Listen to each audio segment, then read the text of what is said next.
Hi, everyone. Welcome to the February 2024 edition of Archaeology News.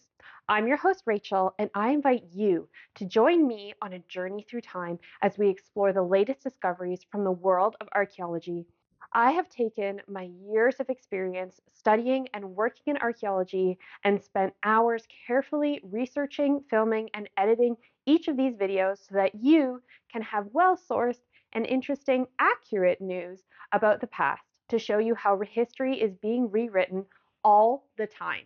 February's features include the oldest ever known bead in the Americas, a 3,900-year-old vial of red lipstick from Iran, an IKEA-style flat-packed Roman funerary bed, and a 10,000-year-old wall found submerged in the Baltic Sea. Stay tuned to find out more as I delve into the past. Before we begin, don't forget to take a few seconds to subscribe or like to support the channel and show the algorithm that people are interested in learning about real archaeology. If you want to take it further and actively support Inside Archaeology in our efforts to push back against sensationalism and conspiracy theories, all super thanks, Ko-fi donations, and Redbubble profits from our merchandise go back into improving and promoting the channel. You can find links to Ko-fi and Redbubble in the description of this video. Okay, everyone, let's dig in.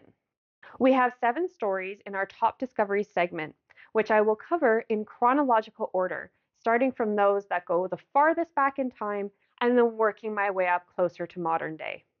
We begin with an almost 13,000-year-old artifact that is thought to be the oldest known bead found in the Americas. This first story brings us to La Prele Mammoth Site in eastern Wyoming, USA. The discovery was recently published in Scientific Reports, and the record-breaking artifact was found in an area of the prehistoric camp around 11 meters away from the remains of a Columbian mammoth that was either killed or scavenged by prehistoric Native Americans. Although beads are not as well documented from early archaeological contexts in the Americas, several examples have been reported from Paleo-Indian localities, indicating that the first migrants to the Western Hemisphere made and used personal ornamentation. Relatively few beads have been recovered from secure early Paleo-Indian contexts. This bead was recovered in a hearth-centered activity area, which also contained animal bones consisting mostly of butchered and burned remains of bison that were used to radiocarbon date the occupation of the site to around 12,491 years before present. Distance decay and ring and sector analyses suggest that the hearth sat within a structure. The bead was recovered while screening or sieving soils. 2 deep parallel grooves are found on the face of the bead. An oblique groove of similar size and morphology occurs closer to the other end of the bead and on a different rotational face. Whether these incisions are byproducts of the manufacturer, skinning, wear, or possibly part of the decoration is not known. Both ends of the bead are highly smoothed and polished. To determine its origins, the researchers extracted soluble collagen protein and then subjected it to mass spectrometry. It was also analyzed using micro-CT scanning. The results revealed that the bead was made from a metapodial or proximal phalanx, aka a finger or foot bone, of a hare. This represents the first secure evidence for the use of hares and their bones during the Clovis period. The bead is now among the oldest known ornaments found in the Americas to date.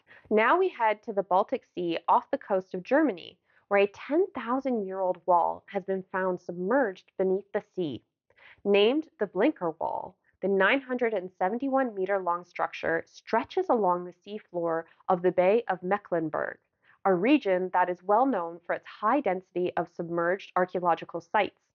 It was spotted by accident when scientists operated a multi-beam sonar system from a marine geology research vessel on a student trip around 10 kilometers offshore. It is made of about 1,400 smaller stones that appear to have been positioned to connect nearly 300 larger boulders, many of which were too heavy for groups of humans to have moved. It is unlikely that it formed through natural processes. The angle of the wall, which is mostly less than a meter high, changes direction when it meets the larger boulders, suggesting the piles of smaller stones were positioned intentionally to link up the larger stones that were already there. In total, the wall stones are thought to weigh more than 142 tons. It is currently covered by around 21 meters of water, but was probably constructed by hunter-gatherers on land next to a lake or marsh. Its purpose is hard to prove, but it's suspected that it served as a driving lane for hunters in pursuit of reindeer. By combining marine geophysical, sedimentological, and archaeological data and then considering all this together, the researchers have suggested that the Blinkerwall is of a late Pleistocene age, meaning it was probably built more than 10,000 years ago and submerged with rising sea levels around 8,500 years ago. This puts it in the range of the oldest known examples of hunting architecture in the world and potentially makes it the oldest man-made megastructure in Europe. The research team are keen to revisit the site to reconstruct the ancient landscape and search for animal bones and human artifacts to help give more insight into their theory and the potential use of the wall. These may or may not be buried in the sediments around the wall. Hopefully they are. The suggested age and functional interpretation of the Blinkerwall make the feature a thrilling discovery, not only because of its age, but also because of the potential for understanding subsistence patterns of early hunter-gatherer communities based on what else we can find around it. Our next discovery for this month brings us to the Cajamarca Basin of the northern Peruvian Andes. Here, archaeologists have found one of the earliest known circular plazas in Andean South America. This story made quite a few headlines as it was immediately compared to Stonehenge, which I personally find to be really misleading because if you look at the picture of the circular plaza, it doesn't look anything like the size and scale of Stonehenge, but the comparison is what makes you think of that immediately, and that's going to be like really similar when it's really not. This plaza is around 18 meters in diameter and is constructed of large, unworked, freestanding, and vertically placed megalithic stones, a construction method that has never before been found in the Andes and is distinct from other monumental circular plazas in the region. Archaeologists were able to determine that the plaza had two entryways, 2 or 3 interior rooms, and was bound by a low perimeter wall.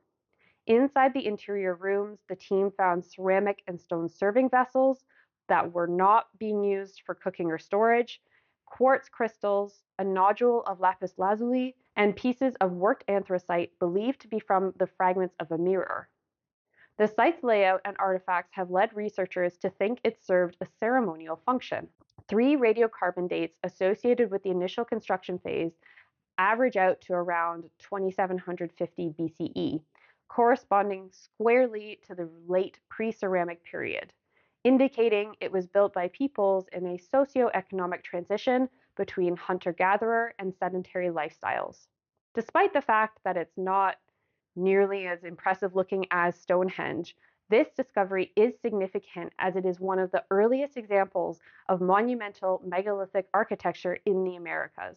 Next, we go to Iran, where archaeologists have found a small cosmetic vial. Found in the southern Jiroft region, the vial came from an ancient graveyard that was discovered or re-emerged into our knowledge in 2001 after a nearby river flooded.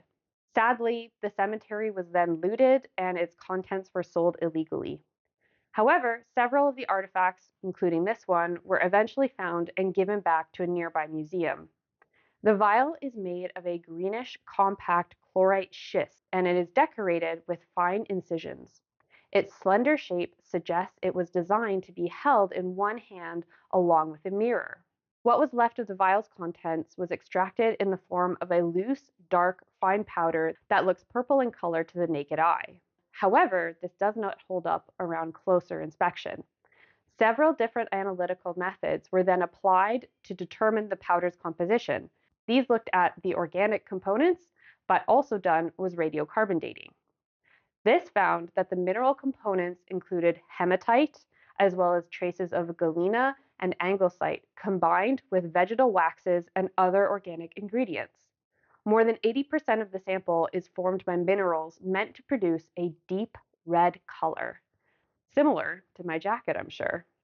This composition bears a striking resemblance to modern lipstick recipes, showing us the sophistication of ancient Iranian makeup techniques. The radiocarbon dating indicated that the lipstick's manufacture took place between 1936 and 1687 BCE. This discovery is consistent with the well-documented tradition of cosmetology in ancient Iran and adds a new dimension to our understanding of ancient cosmetics.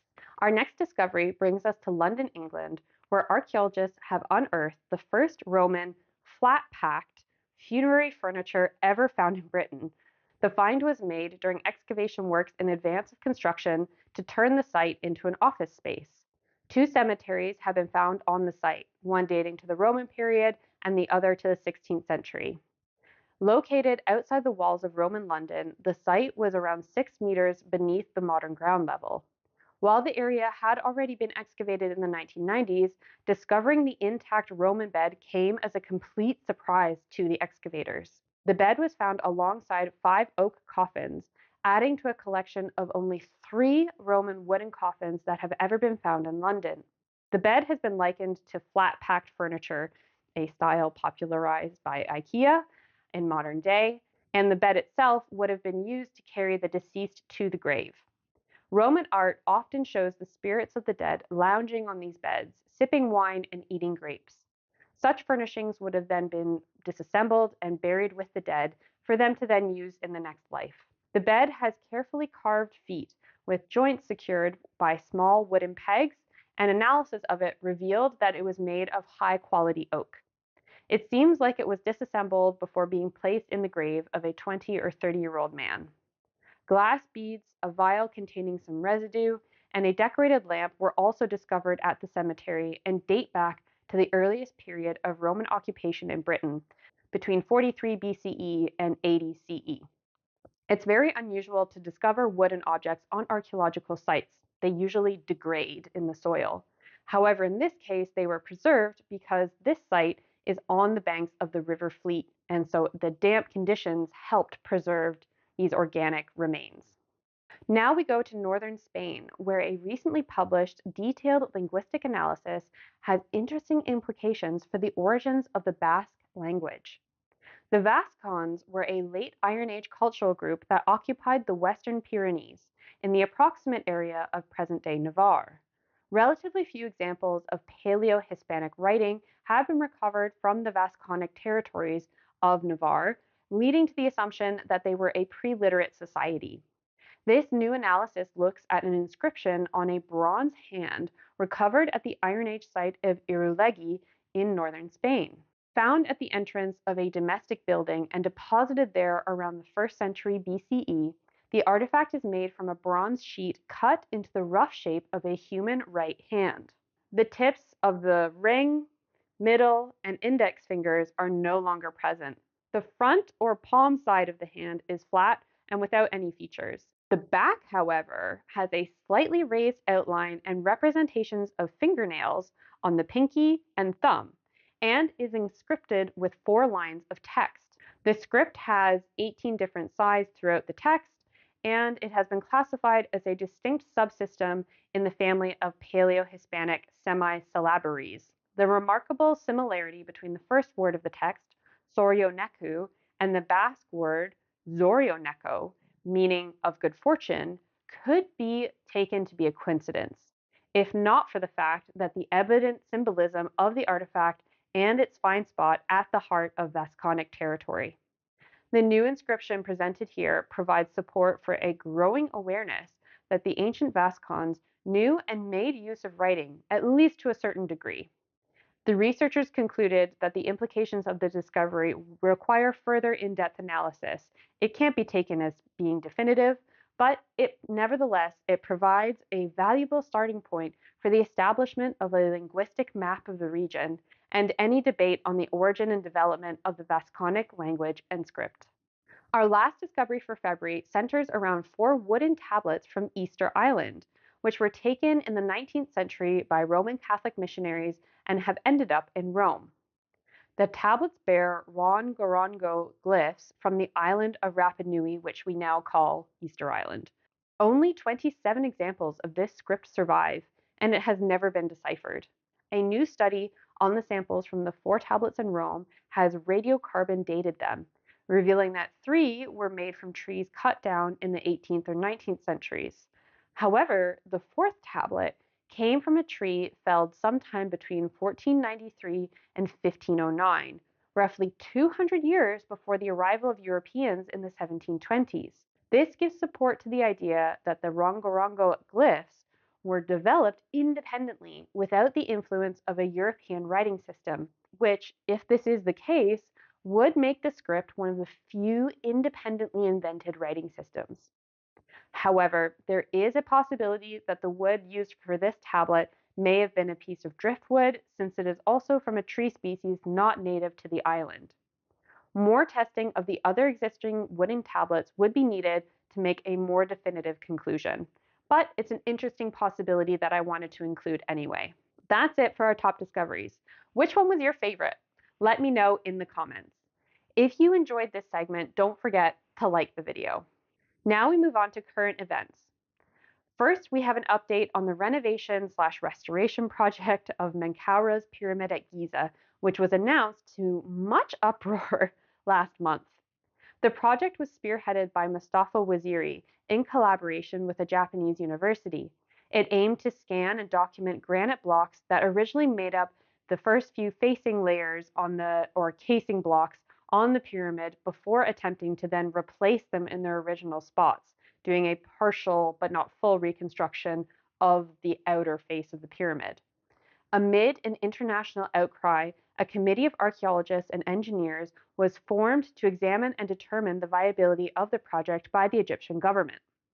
In February, the committee unanimously objected to the reinstallation of the granite casing blocks, and the entire project has now been scrapped. However, the committee did give initial consent to excavate Menkaura's boat pits, which are located next to his pyramid.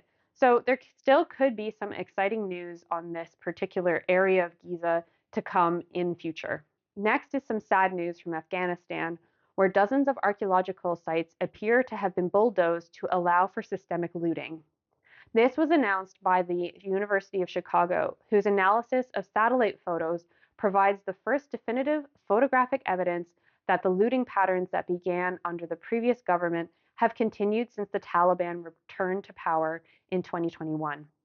Ancient settlements dating back to the late Bronze Age and Iron Age, some earlier than 1000 BCE, are among those that the University of Chicago says have been damaged.